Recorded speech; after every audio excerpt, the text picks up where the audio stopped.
South ఇండియాలోని అతి తక్కువ ధరలకి రత్నాలనందించే ఏకైక సంస్థ 6JVR. నమస్తే, నేను Keshav. Welcome to Suman TV.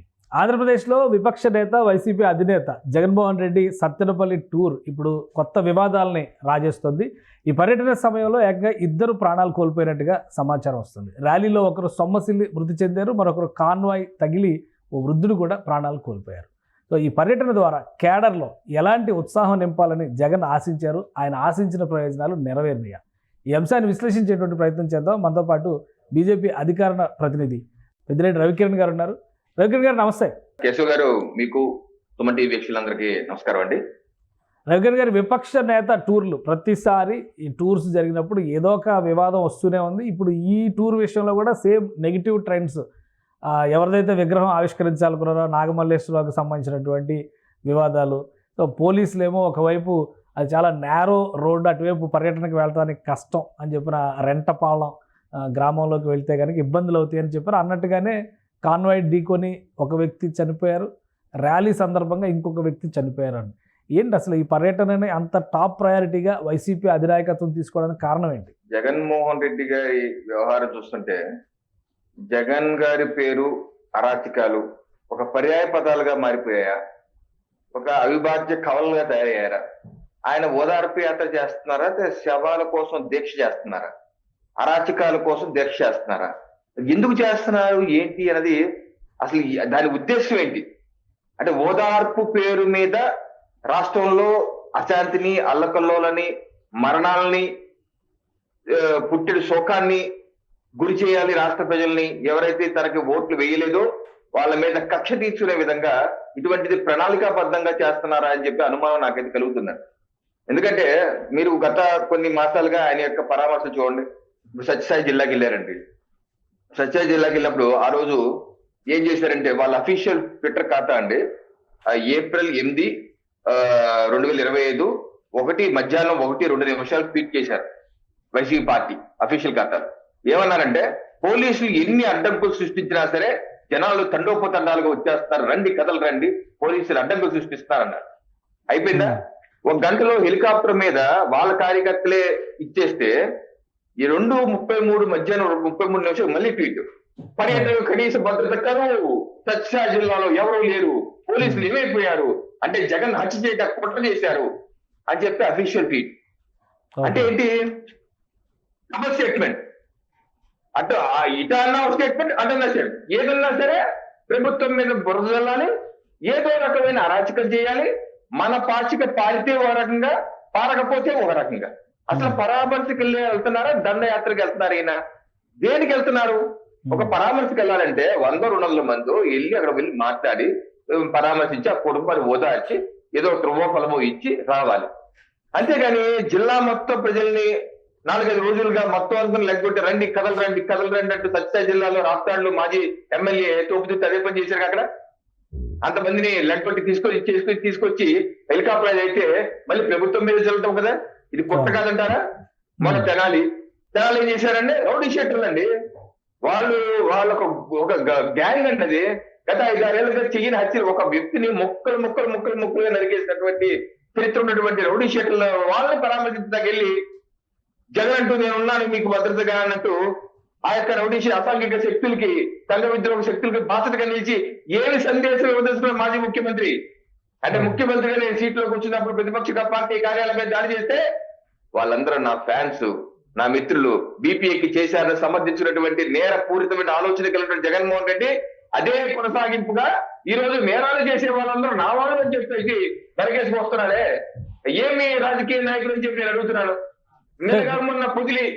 కానీ ఇవాళ పర్యటన సందర్భంలో కూడా గత కాలంలో చాలా సిన్సియర్గా పార్టీకి పనిచేసినటువంటి కార్యకర్త పోలీసులు వేధింపుల వల్లే ఆయన కూడా ప్రాణాలు కోల్పోయారని చెప్పని వైసీపీ ఆరోపిస్తుంది. నిజమేంటి అసలు ఇందులో? సార్, ఇప్పుడు నేను మీలాగే ఏదో కూటమి నేతలు ఏదో చేస్తారేమో అని చెప్పి అనుకున్నాను.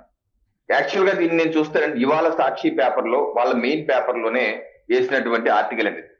వాళ్ళ మెయిన్ పేపర్లోనే జగన్మోహన్ రెడ్డి గారు వెళ్తున్నారు పరామర్శ ఏంటి చదివితే హెడ్డింగ్ చూడండి, కూటమి నేతలు పోలీసుల వేధింపుతోనే ఆత్మహత్య, కుటుంబీకులు చెప్పినటువంటి వాస్తవాలు. ఇది హెడ్డింగ్ చూస్తే ఏమనుకుంటామండి? నిన్నగాక మొన్న ఆయన చనిపోయి ఉంటాడు, ఎవరో వేధించారేమో, పోలీసులు ఏమో చేశారేమో అనుకుంటాం జనరల్ గా. అవును. అది కాదు. అంటే ఇది ఒక తప్పుడు స్టేట్మెంట్, ప్రజల్ని భ్రమింపు చేసే స్టేట్మెంట్. దీని లోపల ఏమిటంటే ఏముంది, కూటమి నేతలు దాడి పోలీసులు వేధింపు వల్ల పల్నాడు జిల్లా రెంటపాలెం ఉప సర్పంచ్ నాగమల్లేశ్వరం ఆత్మహత్య చేసుకున్నారు. ఎప్పుడు చేసుకున్నారండి ఈయన? గత ఏడాది జూన్ 4న ఎన్నికల ఫలితాల సందర్భంగా బైండ్ ఓవర్ లో భాగంగా కొర్లకుంట నాగమల్లేశ్వరరావును సత్తెనపల్లి రూరల్ పోలీస్ స్టేషన్ తీసుకువెళ్లారు. గత సంవత్సరం జూన్ 4న కౌంటింగ్ సమయం తీసుకెళ్లారండి. అప్పుడు ముఖ్యమంత్రి ఎవరున్నారండి? చంద్రబాబు నాయుడు గారు ఉన్నారా? ఆయన బైండ్ ఓవర్, అప్పుడు జగన్మోహన్ రెడ్డి గారికి ముఖ్యమంత్రి, మీరేగా ఇన్ఛార్జ్, అప్పుడు కదా రాజీనామా మీరేం చేయలే కదా. మరి మీ ప్రభుత్వ హయాంలోనే ఆయన బైండ్ ఓవర్ కేసులో పోలీసులు బైండ్ ఓవర్ కేసులు ఎవరి మీద కేశవ్ గారు? జనరల్ గా కొంత క్రిమినల్ రికార్డు ఉన్న వాళ్ళు, కొంత అసాంఘిక శక్తులు వాళ్ళకి.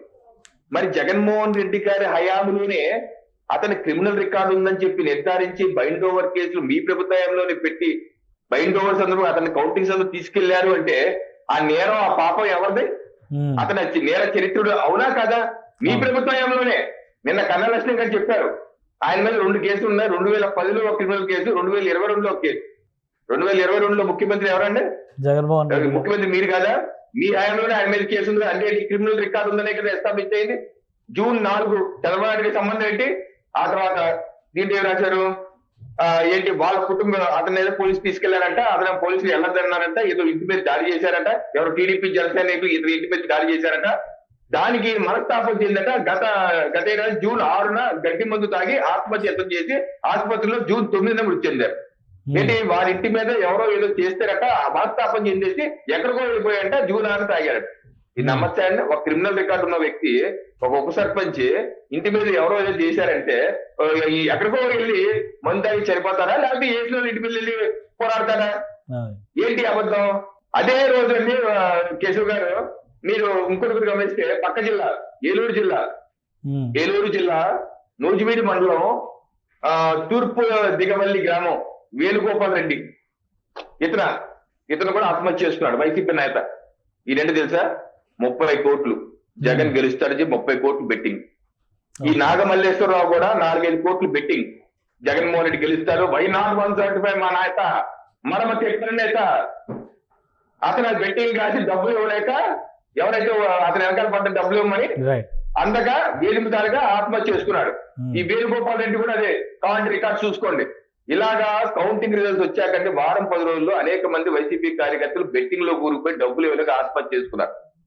ఈ రోజు జగన్మోహన్ రెడ్డి గారిని అడుగుతున్నాను, ఈ ఆత్మహత్యల మీరు చేసిన హత్యల, మీ యొక్క నేతలకి మీరు ఏదైతే తప్పుడు సమాచారం ఇచ్చి వాడిని హత్య గావించారు అని నేను మిమ్మల్ని ఆరోపిస్తాను. ఎందుకంటే మీరు యొక్క తప్పుడు సమాచారం అని చెప్పేసి మీ నేతల్ని మీరు రెచ్చగొట్టి ఆ బెట్టింగ్లు కాసే విధంగా, ఆ క్రిమినల్ రికార్డ్ లో ఉండే విధంగా చేసి మీరు ఆ కుటుంబానికి శోక సముద్రంలో ముంచినటువంటి పాపం మీది కాదా? కానీ ఇప్పుడు అది జరిగిపోయింది. అది జరిగిపోయి సంవత్సరం గడిచిపోయింది. ఈరోజు పరామర్శకు వెళ్ళడం వల్ల మళ్ళీ 2 ప్రాణాలు పోయింది. ఎవరి ఫెయిల్యూర్ ఇది? మళ్ళీ పోలీస్ యంత్రాంగం వైఫల్యం, లేదంటే కట్టుదిట్టమైన భద్రతా చర్యలు లేనితనం వల్లనే ఇలాంటి సంఘటనలు జరిగాయా? ఏం చెప్తారు దీనికి? ఇప్పుడు జగన్మోహన్ రెడ్డి గారు శవాలు ఒకదానికి అనుసంధానంగా వచ్చేస్తున్నాయండి. ఈ రోజు పోలీసులు ఎస్పీ గారు చాలా స్పష్టంగా చెప్పారు. ఏదైతే విగ్రహం ఇక్కడ మీకు వాళ్ళ పేపర్లో చూపిస్తారు, కాంస్య విగ్రహం అంట. ఈ నాయకుడికి కాంస్య విగ్రహ ఆవిష్కరణ అంట. ఆ కాంస్య విగ్రహం ఎక్కడ పెట్టారంటే 10 అడుగులు కూడా లేదంటండి ఆ రోడ్డు. ఆ 10 అడుగులు కూడా లేనటువంటి రోడ్లో మీరు అంతమందిని వేసుకొస్తే కాదు, మీరు మీ యొక్క భద్రతా సిబ్బంది ప్లస్ 3 కార్లు 100 మంది నాయకులు రండి, చక్కగా మీరు కాన్స్టిట్యూషన్ ఆవిష్కరించుకొని పరామర్శించి వెళ్ళండి అని చెప్పి ఎస్పీ గారు అంటే, గత 2-3 రోజులుగా వాళ్ళ పేపర్లో మీడియాలో ఏం రాస్తారంటే ఆంక్షలు విధించేస్తున్న పోలీసులు. ఎక్కడ రానివ్వట్లేదు జగన్ ని. ఇందాక మీరు చూపించారు కదా ఏ రకంగా ఏప్రిల్ 8వ తారీఖు ఏ రకంగా తప్పుడు స్టేట్మెంట్ ఇచ్చారో. అది వాళ్ళకి కావాలటువంటిది కేశవ్ గారు. వాళ్ళకి ఇటువంటి మరణాలు 2 చనిపోయారు. ఇప్పుడు ఒక వృద్ధులేమో కాలు మీద గుద్ది చనిపోయాడు, ఇంకోటి సమస్యలు పడి చనిపోయాడు. వీళ్ళకి ఏం చెప్తారు జగన్మోహన్ రెడ్డి గారు చెప్పాలి. పోలీసుల యొక్క నిబంధనలు మీరు పాటించలేదు. నేను దీనికి అల్లు అర్జున్ గారి కేసుకి లింక్ ఉందండి. అల్లు అర్జున్ గారు ఈ రకంగానే తెలంగాణ ప్రభుత్వం ఆరోపణ ఏంటి, ఈ రకంగానే అక్కడ ప్లేస్ లేదు, ఆ థియేటర్ దగ్గర ఆ థియేటర్ తొక్కులాట అయింది, ఆ పిల్లలు సరిపోయి నువ్వే కారణం, నీ దగ్గర చేసిన కారణం, నీకు చెప్పినా కూడా నువ్వు ఆపలేదు, నువ్వు బయటికి వెళ్ళలేదని చెప్పి రేవంత్ రెడ్డి ప్రభుత్వం ఆరోపించలేదా? ఇదే సేమ్ సిమిలర్ కేసు ఇక్కడ ఈరోజు జగన్మోహన్ రెడ్డి గారిని ఎందుకు అరెస్ట్ చేయకూడదు? మిమ్మల్ని పోలీసులు వద్దన్నారు. సరే అరెస్ట్ చేస్తారా? అధికారంలో ఉంది మీరే, కూటమి నాయకత్వం చేతిలోనే ఉంది. అరెస్ట్ చేస్తారా? మరి ఒక కాన్వాయ్ గుద్దడం వల్ల ఒక వ్యక్తి చనిపోయారు, సొమ్మసిల్లి పడిపోయి ఇంకో వ్యక్తి చనిపోయారు. అరెస్ట్ చేసేటువంటి అవకాశాలు ఉంటాయా జగన్మోహన్ రెడ్డిని? నేను ప్రభుత్వం ఏ రకమైన చర్యలు తీసుకుంటుందో నాకు తెలియదు కదండి. కాకపోతే తప్పనిసరిగా ఇది జగన్మోహన్ రెడ్డి గారి ముమ్మాటికి ఒక ప్రణాళికాబద్ధంగా చేస్తున్నటువంటి అసాంఘిక కార్యక్రమాలు, హింసని ప్రోత్సహిస్తూ మరణాలకు కారణం అవ్వాలని చెప్పి ఉద్దేశపూర్వకంగా నేను దాని నుంచి చెప్తున్నా, సీక్వెన్స్ ఆఫ్ ఈవెంట్ చెప్తున్నాను. నేను మొన్న కూడా చెప్పాను, తస్మాత్ జాగ్రత్త. జగన్ గారి యొక్క ఓదార్పు యాత్ర అంటే అది కొత్తగా శవాలు తేతాయి, ఇది కొత్త ప్రభుత్వాన్ని అస్థిరపరచాలి, రాష్ట్రంలో శాంతి భద్రత సమస్య ఉందని చెప్పాలి. ఇటువంటిది ఒక సీక్వెన్స్ గా అసాంఘిక శక్తులు రెచ్చగొడుతూ నాతో పాటు రండి, మీరు నాతో పాటు వచ్చి హింస సృష్టించండి, ఏదో రకంగా చెయ్యండి అన్న ఒక హింసాత్మక ఆలోచనతో వెళ్తే తప్పనిసరిగా అరెస్ట్ చేసి తీరవలసిందే. ఇది కాన్స్పిరసీ అని చెప్పిన యొక్క భావన. ప్రభుత్వం ఆ పైన ఇన్వెస్టిగేషన్ చేయాలి, తప్పనిసరిగా జగన్ గారిని దీని మీద విచారించాలి, చట్టం ముందు నిలబట్టాలి. కుట్రపూరితంగా జరుగుతున్న అనుమానం అయితే నాకు 100% ఉందండి. రైట్. థ్యాంక్ యూ రవికిరణ్ గారు విశ్లేషణ అందించినందుకు. ఇది జగన్మోహన్ రెడ్డి పర్యటన, సత్తెనపల్లి ప్రాంతంలో జరిగినటువంటి పర్యటన నిండు ప్రాణాలను బలి తీసుకుంది. అలానే ఆయన విగ్రహావిష్కరణకి వెళ్ళినటువంటి ప్రాంతం కూడా అంత అనువైనటువంటి ప్రదేశం కాదని పోలీసులు పదే చెప్తున్నా కానీ మొండిగా ముందుకు వెళ్ళారు. ఈ ప్రాణాలకి మూల్యం చెల్లించాల్సిన బాధ్యత జగన్మోహన్ రెడ్డి పైనే ఉంటుంది. ఖచ్చితంగా పోలీసులు ఆయన అరెస్ట్ చేయాలని చెప్పని డిమాండ్ చేస్తున్నారు రవికిరణ్ గారు. సుమన్ టీవీలో మీ పర్సనల్ అండ్ బిజినెస్ ప్రమోషన్స్ కోసం కింది నెంబర్కి కాంటాక్ట్ చేయండి.